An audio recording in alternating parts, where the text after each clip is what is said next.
아니요. 저는 치매 시어머니 절대 자신 없고요. 그리고 아무튼 모신 적도 없지만 이게 실제 상황이 된다면 저는 정말 자신 없어요. 실제로 치매인 노인분 모셔본 주변 사람들 얘기 들어보면 세상에서 그렇게 슬픈 병이 이거밖에 없잖아요. 사람도 못 알아보지, 누군지 자식도 못 알아보지, 기억도 안 나는 것도 슬픈데 치료비 그리고 간병비 요즘 한 달에 한 400 가까이 되거든요. 자식이 아무리 효도를 한다 치더라도 한 달에 400씩 해가지고 뭐 두어 달 지나면 1000만 원 넘는 거 일도 아닌데, 제 주변에 치매 시어머니를 극진히 모신 언니가 하나 있었거든요. 그 언니는 워낙 심성이 곱고 시부모님을 워낙 잘 모시던 터라 저희 주변에서 완전 그 언니 보러 날개 잃은 천사라 그랬어요. 이 나이가 되도록 그렇게 선하고 얻은 사람을 본 적이 없다니까. 근데 이 언니가 한 시집 가고 한 8년? 하늘도 무심하시지. 왜 하필 그때 시어머니가 치매에 걸린 거예요. 근데 뭐 그 집 자식들이 뭐 치매에 걸렸는데 어떻게 하냐 하더니 결국에 가서는 갈 데라고는 한 군데잖아요. 요양원밖에 없지. 요양원 보내자고 난리가 났는데 앞불싸 이 언니 봐라.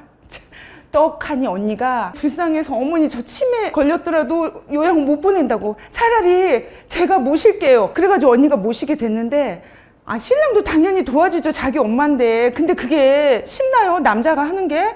어머니 똥오줌 다 받아내고 씻기고 저라면 정말 못했을 것 같아요. 그 언니는 세상에 그 힘든 일 뭐 하면서 냄새 나고 힘든데 인상 한 번 안 쓰고 맨날 묵묵히 그냥 어머니 어머니 하면서 살갑게 챙겨주시고 그 힘든 거 다 받아내고, 이게 가능한 것도 좀 사연이 있어요. 언니가 부모 없이 자라가지고 되게 잘해줬거든요. 시어머니가 그냥 딸처럼 잘해줘가지고. 근데 가끔씩 오는 동서, 나 그 동서 얘기만 하면 열받아. 그 동서는 도와주지는 못할 망정 와가지고 어머니 똥기저귀야. 시어머니 똥기저귀 가는 언니한테 와가지고 난 형님이 둔한 건지 미련한 건지 잘 모르겠네요. 고맙다고 하기도 부족할 판에 그 힘든 일 하는 사람한테 가서 힘 빠지게 비웃었다니까요. 갑자기 정신이 돌아오신 그때가 있었어요. 그래서 막 언니 손을 이렇게 꽉 잡으면서 내 배 아픈 자식들도 다 날 버렸는데 너 많이 힘들지? 얼마나 서글펐냐, 얼마나 힘들었냐. 처음부터 네가 내 딸이었으면 내가 이렇게 살다 떠나진 않았을 텐데라고 어머니께서 그렇게 말씀을 하시고, 아가 이리 와봐라 그러면서 구두 한 컬레를 언니한테 줬대요. 그 언니는 사실 보상을 바라고 어머니를 모신 건 아니잖아요. 그 어머니가 구두 한 컬레 주시니까 좀 사실 마음이 그렇게 썩 좋진 않았던 것 같아요. 힘도 빠지고 했다는데 그 어느 날 신발장 정리를 하다가 그 구두를 발견하고 신어봤는데 언니가 기절초풍할 뻔했대요. 무슨 일이 있었냐면요, 그 결혼을 잘했다고 말하는 사람은 아무도 없었어요. 아직도 이혼을 안 했어? 뭐 그런 소리나 안 들으면 오히려 허전하다 싶을 정도였으니까요. 불같은 성격에 화났다 하면 눈에 보이는 건 다 뒤집어 엎는 남편, 아르바이트를 단 한 번도 해본 적 없이 사업만 했다 하면 말아먹는 둘째 아들, 맨날 갖은 핑계 대면서 결국 일을 도맡게 하는 여우 같은 동서도 문제였지만 가장 큰 문제거리는 성질이 보통 아닌 시어머니 때문이었어요. 어머니는 아들 둘을 억척스럽게 홀로 키우면서 재산도 엄청나게 불린 걸로 유명한 사람이었어요. 뭐 돈이 많으니까 그럼 좋은 거 아니냐고요? 제 말 끝까지 들어보세요. 그 시대 때부터 여자 혼자서 그 부를 축적한 사람이니까 얼마나 독해야 됐겠어요. 맨 처음 시장에서 장사로 시작하셨는데 웬만한 조직 폭력배들이 위협을 하거나 협박을 해도 눈 하나 깜빡 안 하실 정도로 대단히 기가 센 분이셨대요. 그때 당시만 해도 여자가 그런 경우는 정말 없었거든요. 그런데 그런 사람이 시어머니였으니 어땠겠어요? 상상 한번 해보세요. 게다가 어찌나 내 아들 하는지 시어머니로 말할 것 같으면 전형적인 남아 선호 사상이 지배하는 그런 사람이셨어요. 며느리는 시집을 오면 일단 그 집에 일종의 돈 안 주고 부리는 종처럼 이것저것 다 시키곤 하셨어요. 특히 저한테는 유독 더 그러시긴 했죠. 알츠하이머를 알아차린 것도 저였지만 병시중하는 것도 결국 며느리가 당연히 해야 할 일이었죠. 그런데 결국 그 많은 재산들은 저 위에 제가 말했던 그 가족들한테만 다 나눠주고 저한테는 아끼던 거라면서 낡은 구두 한 켤레만 주시더라고요. 아니 뭐 제가 뭘 바라고 곁을 지킨 건 아니었지만 그래도 저도 사람이라 솔직히 좀 황당하고 섭섭한 마음이 드는 건 사실이었어요. 이제와 하는 소리지만 정말 끝까지 어머님 매정하다면서 하늘을 향해서 어머니라 생각하고 말한 적도 있고 그랬네요. 그러다 최근 어머님이 주셨던 이 구두까지 꼴 보기 싫더라고요. 그래서 완전히 버려버리려고 했어요. 그러다 이 구두에 대해 엄청난 비밀을 알게 됐고 그때부터 제 인생은 완전히 송두리째 뒤바뀌게 된 거죠. 정말 상상도 못했던 비밀을 간직하고 있었던 그 구두와 저희 이야기 좀 들어보시겠어요? 데이트나 한번 합시다. 난 그쪽이 참 마음에 들어요. 붉은 장미 뒤로 보이는 넓은 어깨에 훤칠한 남자. 그날은 그의 와의 첫 만남이었습니다. 그는 저에게 성큼성큼 다가와 꽃을 건네며 수줍지만 머뭇거리지 않고 당당하게 말을 걸었습니다. 그 모습이 참 멋있어 보였어요. 몇 번 데이트를 하지 않았는데 그는 저에게 미성년자가 아닌 걸 확인했으니 저만 괜찮다면 그냥 결혼을 하자고 저돌적으로 말하더군요. 제가 어떤 사람인지도 모르면서 말이죠. 저는 평범한 아르바이트생이었고 남편은 길가를 지나치며 매일 제가 일하는 걸 지켜봤다고 하더라고요. 늘 밝게 웃는 제가 좋다고 했고 그는 돌려 말하는 법이 없던 그런 사람이었습니다.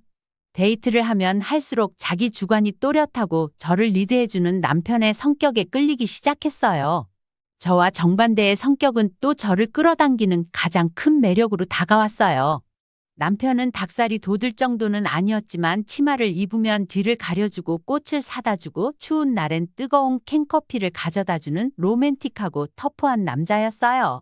결국 저는 그런 그와 결혼을 결심했습니다. 문제는 결혼을 하기로 마음먹고 인사를 하러 간 날부터 시작됐습니다. 그때 저는 결혼을 준비한 어떤 자금도 없었어요. 그럴 수밖에 없었던 게 결혼에 대해 애초부터 생각이 없었거든요. 뭐 그때 워낙 어리기도 했고 결혼이라는 가정을 꾸리는 것에 대해 큰 로망이나 꿈이 없던 시기였거든요. 왜냐하면 제가 낳을 아이가 저 같은 답답하고 자신의 주장이나 생각도 제대로 말하지 못하는 답답한 아이로 자라는 게 싫었거든요. 이런 불편함은 저 하나만으로도 충분하다고 생각했습니다. 저는 어릴 적부터 엄마의 사랑을 받아 본 적이 없이 자랐습니다.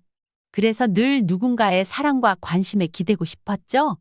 그래서 모두에게 불편한 말을 하기 어려워하고 친절함으로 둔갑한 것인데 사람들은 저를 늘 사랑스럽고 친절한 사람이라고 부르더군요. 사실 그 이면은 그게 아닌데 말이죠. 아무튼 떨리는 마음으로 첫 시어머니를 만났던 날 아무것도 가진 게 없는데 무슨 용기로 내 아들과 결혼하겠다고 오겠다는 거냐며 첫자리에서 면박을 받았습니다. 어린 나이에 적잖이 충격을 받았던 것 같아요. 그래도 단 하나 부러웠던 게 있었어요. 시어머니가 저를 대할 때는 냉랭하지만 제 남편을 바라보며 말할 때면 마치 다른 사람처럼 바뀌더군요. 그 둘을 보니까 진심으로 사랑을 하고 있는 가족의 모습이었습니다. 시어머니의 눈빛에 그토록 제가 그토록 권하던 엄마의 사랑이 가득 담겨 있었어요. 깊이나 무게를 가늠할 수도 없을 만한 시어머니가 아들을 향한 사랑은 표현하지 않아도 빛이 날 정도로 가득 티가 나고 반짝여 보였습니다. 그래서 이 남자가 이렇게 늘 당당했구나. 그 광경을 보면서 저는 잠시 이 남자와 함께하게 될 미래를 잠시 상상해 봤습니다. 이 집에서 아이를 낳아 기르는 상상까지도 말이에요. 만약 이런 집에서 태어난다면 그 아이만은 저처럼 답답하게 살거나 사람들의 말과 행동에 휘둘리며 살지 않고 자신의 주장을 당당하게 말하는 꼭 그런 아이가 될 것만 같았죠. 든든한 울타리 같은 느낌이 드는 가정이었으니까요. 저는 그때 이 결혼을 하고 싶다는 생각이 들었던 것 같아요. 제가 자란 가정은 평범한 가정은 아니었던 것 같아요. 그때 부모님이 어쩌면 그랬을 수도 있겠지만 저의 부모님은 먹고 사는 코앞에 닥친 문제가 가장 중요한 문제였죠. 아기였던 저를 안아주며 함께 놀아주고 잘했다고 칭찬도 해주며 사랑한다고 말해주는 날들을 늘 꿈꿨지만 저에게 그런 날은 기억에 자리하지 않아요. 하지만 어디 가서 저는 제가 이런 삶을 살았다고 이야기하진 않아요. 불효자처럼 보이고 싶지 않기도 하고 괜히 부모님을 욕보이게 하는 행동이라 생각했기 때문이에요.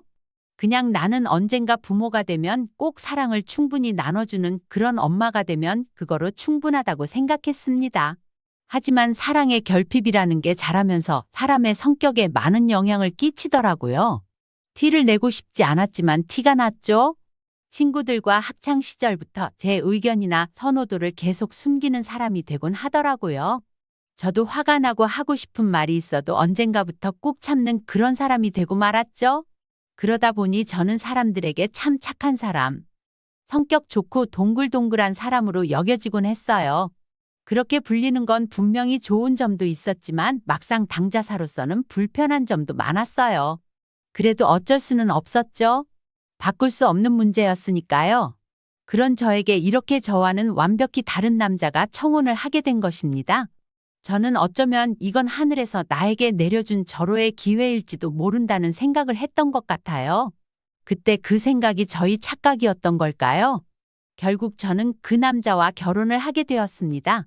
변변한 이불도 수저 세트조차 혼수로 해 오지 못한 저는 온갖 구박과 모욕을 견디는 결혼식을 올리며 신혼이 시작되었습니다. 신혼 때는 잠깐 둘이 따로 살긴 했지만 남편의 명령과도 같은 의견에 결국 시어머니를 모시고 어머님 댁에 들어가 함께 살게 되었죠. 제가 만삭이었을 때 들어간 시댁에서 만삭인 저는 임신 여부와 관계없는 높은 가사를 전담해야 했습니다. 먼지 한 톨도 용납하지 않는 시어머니와 아침, 점심, 저녁 세끼 식사에 메인 반찬과 국이 다 달라야 하는 남편은 저희 컨디션을 고려하지 않았죠. 남들도 다 이렇게 간다고 위안하며 그렇게 매일 쓴 눈물을 삼켰던 것 같습니다. 하지만 첫째를 딸을 낳은 저는 결국 어머니에게 말하기도 민망할 정도의 쓴 모욕스러운 말까지 들어야 했습니다. 여자가 부실하니 지배씨가 말랐다는 말을 하며 그래서 저런 애랑 결혼을 하면 안 됐다고 우는 아이를 달래고 제가 있는 자리에서 서슴없이 말하셨죠. 가장 미운 건 당연히 남편이었습니다. 연애할 때만 해도 그녀에게 세상에 둘도 없이 다정한 남자였고 그래서 이 남자와 결혼을 하기로 결심을 한 건데 결혼을 하고 나서 그는 원래도 효자였지만 더 극심한 효자가 되어서 모든 게 다 어머니 말대로만 하라며 저를 마치 종 부리듯이 했어요. 그런 그에게 잘못되었다고 이야기해주는 사람은 그 어디에도 없었습니다. 오직 저 혼자 감당해야 하는 몫이었죠. 더 한숨이 나오는 일은 이제부터예요. 제가 첫째 아이를 낳던 해 남편의 동생이 결혼을 한다며 시누이를 데리고 왔습니다. 한눈에 봐도 세련되게 본인을 잘 가꾼 외모의 수려한 말솜씨는 단숨에 어머니를 사로잡아 버렸습니다. 서울에 4년제 대학교까지 나왔다는 동서는 현대적인 분위기와 학식으로 번번이 저와 비교를 당하게 만들었습니다. 동서는 관심사까지 시어머니와 같아서 둘은 마치 딸과 엄마처럼 지냈어요. 가족 식사 자리가 생기면 어김없이 저는 아이를 업고 집안일을 했고 동서는 어머니와 웃고 떠들며 차려주는 음식만을 받아먹고 평가했죠. 시어머니는 동서를 참 좋아했어요. 혼수도 가득해왔고 엎친 데 덮친 격으로 동서가 첫째 아이를 아들까지 낳으면서 아예 저의 위치는 바닥보다 더 아래로 추락하고 말았습니다. 집안의 모든 가족이 모이면 마치 저 혼자만 이 집에 허드렛 일을 하는 하인이 된 것만 같은 기분이 들곤 해 서러워 참 많이도 울었습니다. 남편은 그런 제 마음을 알아주기는커녕 갈수록 더 제멋대로 굴었죠. 정말 다행히게도 둘째가 들어섰고 3살 터울로 드디어 아들을 낳게 되었습니다. 그제야 어머니에게 처음으로 수고했다는 말을 들었던 것 같아요. 그날 그 기억을 아직도 잊지 못하고 있을 정도로 귀한 말이었습니다. 평소에도 칭찬에 참 인색했던 어머니에게 인정받기 위해 저도 나름대로 부단히 노력했습니다. 저는 시어머니를 기쁘게 해드리고 인정을 받기 위해 어머니의 요구대로 집을 완벽하게 관리하기 위해 부지런히 일했습니다. 저는 어머니의 엄격한 기준에 맞춰 요리하고 청소하기 위해 노력했고 모든 것이 제자리에 놓일 때까지 쉬지 않았어요. 처음 그녀가 집안일을 간과했다고 저를 비난했을 때 저는 눈물을 삼키며 진심으로 사과하고 노력을 쉬지 않았습니다. 새벽같이 일어나시는 어머니보다 일찍 일어났고 밤잠이 없는 어머니 이불까지 항상 깔아드렸습니다. 그러던 어느 날 어머님이 외출을 하셨던 날이었어요. 그날도 어김없이 청소를 하고 있었는데 어머님 방에서 금으로 된 보석을 보았습니다. 저는 그냥 그 자리에 두었죠. 그런데 얼마 뒤 동서 목에 그게 걸려있는 걸 목격하고 말았습니다. 솔직히 그때는 적잖이 충격적이고 많이 속상했어요. 내가 아무리 노력해도 이 집안에서는 빙빙 겉도는 존재처럼 느껴지는 기분이었으니까요. 하지만 제가 그래도 어머님을 인간적으로 싫어하거나 했던 건 아니었어요. 사람이 싫어하는 사람에게는 실망도 안 하잖아요. 시어머니에게 인정받고 싶고 마음속으로 어떤 면으로는 사랑받고 싶은 마음이 컸던 것 같아요. 그 이유는 시어머니는 분명 까다롭고 비판적인 사람이지만 그렇다고 해서 진심으로 나쁜 사람은 아니라는 걸 믿었기 때문이었어요. 왜냐하면 제가 결혼 후 첫 생일 때 시어머니가 말없이 그날 아침 메뉴는 한우로 끓인 미역국을 만들어 주셨고 아플 때면 전복으로 만든 죽을 만들어 놓으셨죠. 저는 그런 게 보이는 것보다 더 강력한 진짜라고 믿었습니다. 그래서 어머님을 좋아했어요. 사실 제 인생에서 처음 받아본 미역국이었거든요. 부모님은 생일이 뭐 대수냐며 엄마도 못 먹어본 미역국을 내가 먹어야겠냐는 말을 하시곤 했거든요. 시집와서 생일 때 처음으로 먹어보게 된 거죠. 기대조차 하지 않았던 그 아침상은 저에게 정말 특별한 기억으로 남아 있습니다. 감사한 마음에 왈칵 눈물을 흘릴 뻔했어요. 어머니에게는 그저 전통을 지키는 것일 뿐이실 수도 있겠지만 저에게는 그 행동이 모든 것을 의미했습니다. 어머니가 저를 딸로 여기고 제가 항상 꿈꿔왔던 무조건적인 사랑을 찾을 수 있을지도 모른다는 생각이 들었기 때문입니다. 그래서 더 오랫동안 저는 어머니의 인정을 받는데 제 가치를 걸었습니다. 세월이 흘러도 삶은 크게 달라지지 않았습니다. 딸과 남편, 시댁 식구들을 돌보느라 바빴고 제 노력에 대한 인정 부족에 연연하지 않으려고 노력했습니다. 유일한 위안은 딸과 아들과의 애정이었습니다. 딸과 아들은 공부까지 잘했기 때문에 아주 고맙고 대견하게 잘 커주고 있었죠. 제가 바랬던 그 이상의 아이로 훌륭하게 자라나 주고 있었습니다. 그것만으로 되었다고 위안하며 제 인생을 살아가고 있었어요. 오랜만에 친구들을 만나면 그렇게 부잣집으로 시집가서 좋겠다는 말을 자주 듣곤 했습니다. 시어머니는 지역에서도 알아줄 만큼 유명한 알부자였기 때문에 그 재산이 정확히 얼마인지는 남편조차도 잘 알지 못할 정도였죠. 오직 어머님만 알고 계신다고 했어요. 저는 친구들에게 나는 정말 그에 대해 전혀 모른다고 하니 친구들은 겸손 떨지 말라며 나중에 다 그게 너한테 돌아오는 게 아니냐는 말만 하더군요. 정확한 제 사정을 구구절절 설명하지 않는 성격인지라 그냥 웃어넘기곤 했지만 늘 씁쓸했습니다. 그러고서 집에 돌아온 뒤 하나도 달라지지 않은 저의 집안에서의 초라한 위치가 참 마음이 아팠어요. 정말 가끔씩 놀러오는 동서는 참 여전했어요. 제가 몇 년을 노력해도 갖기 힘든 어머니의 칭찬과 웃음소리를 동서는 어떻게 그렇게 쉽게 얻는 건지 처음엔 부러웠다가 나중엔 밉기도 했죠. 시간이 지나면서 서방님은 이번에도 네 번째 사업을 말아먹었고 결국 어머님이 해주신 집까지 날리게 되었다는 걸 들었습니다. 그러다 갑자기 둘째네도 그럼 집에 들어와 당분간 함께 살라는 말을 하셨고 그렇게 갑자기 우리 식구는 모두가 어머니 집에 모여 살게 되었습니다. 저는 함께 살면서 동서의 본 모습을 제대로 보게 되었습니다. 어머님 앞에서는 그렇게 살림과 요리에 관심이 많은 척하고 예술에도 학식이 높은 것처럼 말하곤 했지만 어머님이 집을 비우실 때면 친구들과 통화할 때 말하는 쌍스러운 욕설들과 집안일이라곤 해본 적도 없는 솜씨가 단박에 느껴졌습니다. 그러곤 어머님이 집에 돌아오실 때가 되면 쪼르르 달려가 본인이 모든 것을 한 것처럼 다시 연기를 시작했어요. 동서가 연기를 잘했다는 건 부정할 수 없을 것 같아요. 거기에 어머님은 완벽히 속고 계셨죠. 그 피해는 온전히 다 제가 봐야 했지만요. 어머님은 집에 오신 뒤 다 동서를 시켜 먹었다면서 지금 동서 잡으려고 그러냐며 매사에 동서와 비교를 하셨어요. 하다못해 매사에 서글서글한 동서의 성격이 다 가정환경 때문이라며 저희 가정환경까지 선 넘는 이야기를 하셨죠. 저의 인내심이 점점 한계로 치닫고 있었습니다. 그때쯤 무언가 이상한 낌새를 느끼고 있었어요. 장사를 하셨던 분이라 1원까지도 정확하게 계산하실 정도로 기억력과 두뇌 회전하면 일가견이 있는 분이신데 저는 어머니의 건강과 인지능력에서 계속해서 작은 변화를 느끼기 시작했습니다. 집안일과 재정관리에 완벽했던 어머니는 이제 약속을 잊어버리고 물건을 잘못 놓고 계좌번호를 혼동하는 등 평소와 다른 실수를 저지르기 시작했습니다. 기억 상실도 더 잦아지셨죠? 같은 질문을 2번 반복하거나 수십 년 동안 만들어온 요리법을 잊어버리거나 물건을 잃어버리시던 적이 없던 분이 아이처럼 잃어버린 뒤 다른 사람에게 책임을 돌리며 불안해하기도 했습니다. 저는 그간 봐왔던 것과 분명히 다르다는 걸 알 수 있었고 남편에게 가장 먼저 이 사실을 이야기했습니다. 그러자 남편은 처음에 버럭 화를 내더니 미쳤냐고 방문을 닫고 나가버렸습니다. 두 번째 말했을 땐 단지 나이가 들어서 자연스러운 것이지 쓸데없는 소리 좀 하지 말라고 주장했죠. 어머니와 가장 많이 시간을 보내는 동서에게도 털어놓았지만 전혀 아닌 것 같다는 소리만 했습니다. 하지만 저는 분명히 심상치 않음을 느꼈고 아이들에게 부탁해 인터넷을 통해 가능성을 조사했습니다. 저는 어머니가 알츠하이머병에 걸렸다는 확신을 갖게 되었어요.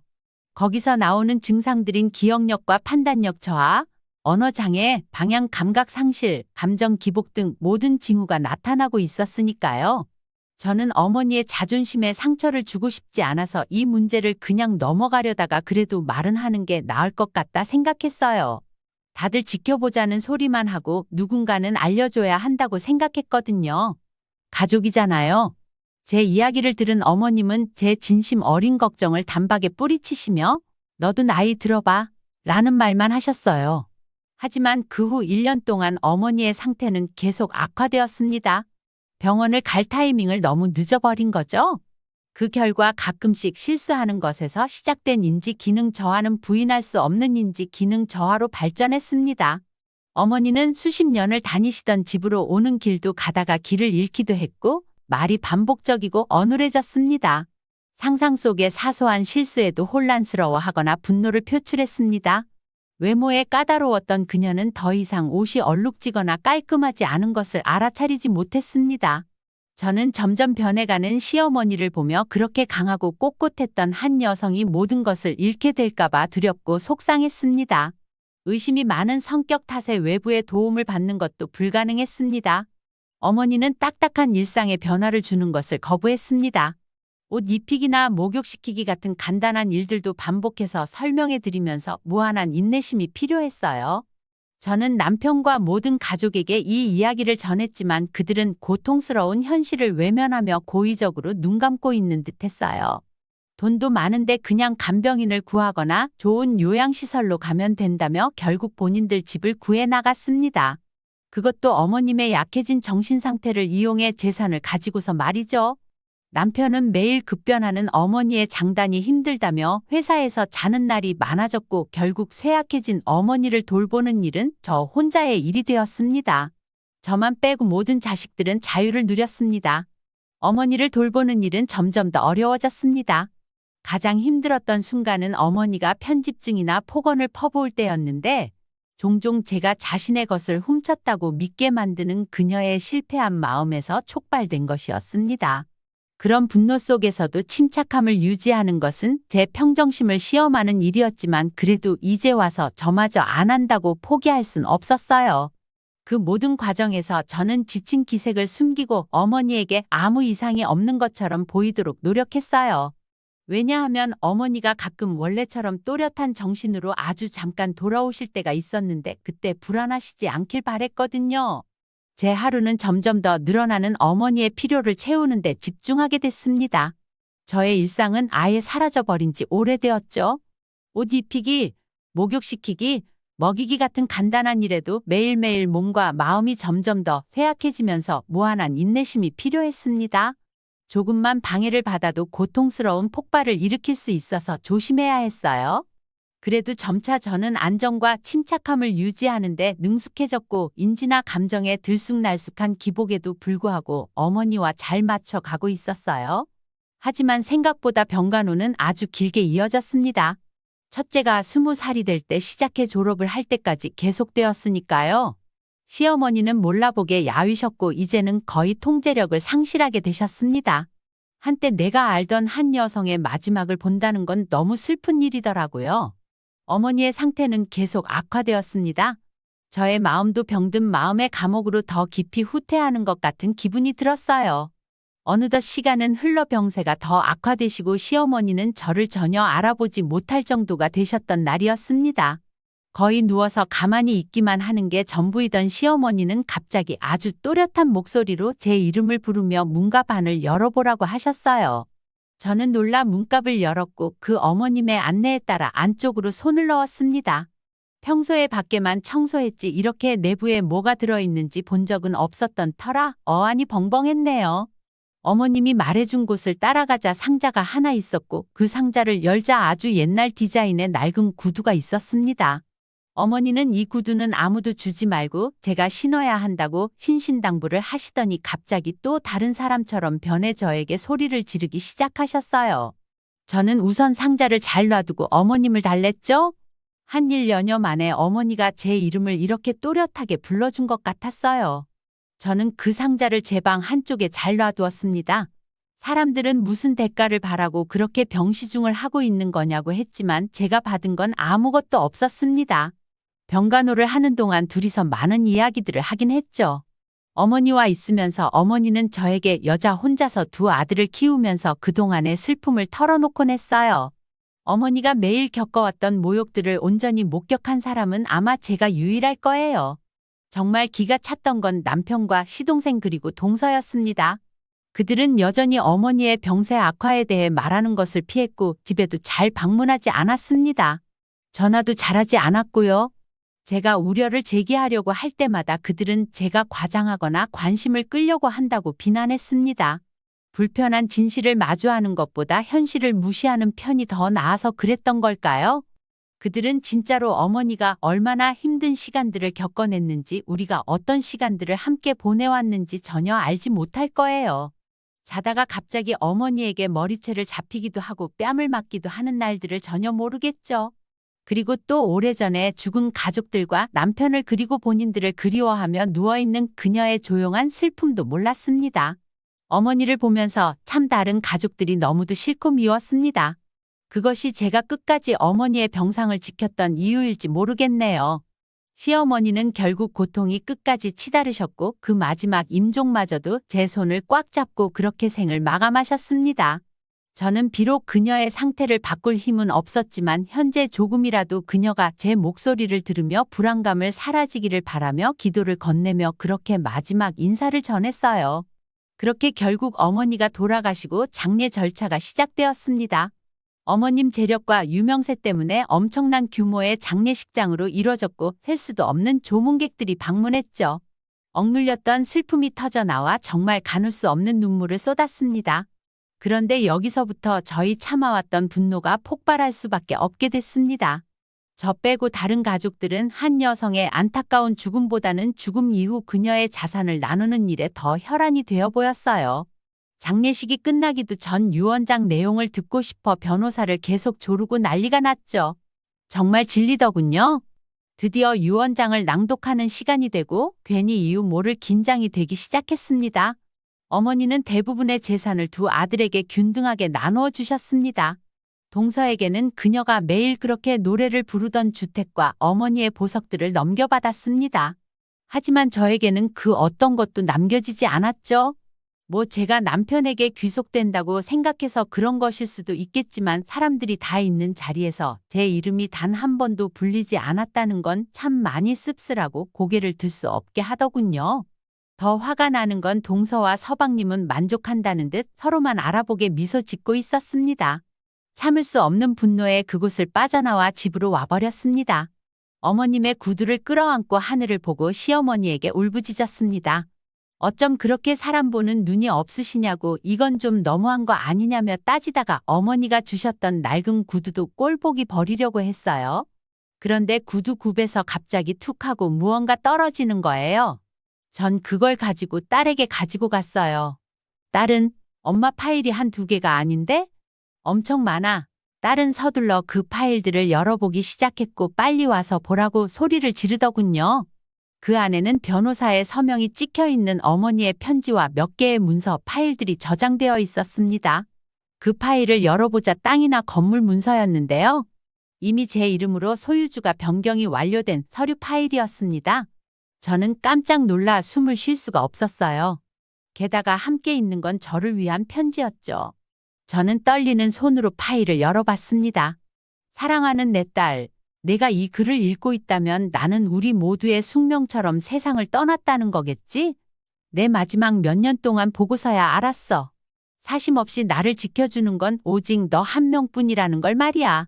모두가 나를 외면할 때 대가도 바라지 않았던 너의 헌신에 고맙고 미안했다. 너 덕분에 끝까지 품위를 잃지 않은 채 요양원 신세를 지지 않을 수 있게 했어. 말할 시간이 더 있었다면 참 좋았을 텐데 이 자존심이 뭔지 속으로는 알면서 입 밖으로는 속과 다른 말만 뱉던 나를 용서해 주렴. 내 진심은 너를 가장 믿고 의지했단다. 여기에 담긴 건 너에게 주는 나의 진심에 대한 선물이란다. 너만이 이것들을 가질 자격이 있어. 이젠 너를 위해 자유롭게 살길 바래. 돈도 좀 펑펑 쓰고 말이야. 이젠 내가 마땅히 누려야 할 행복을 누리렴. 영원히 고마워할 엄마가. 어머니의 글을 몇 번이고 읽으면서 눈물이 흘러내렸습니다.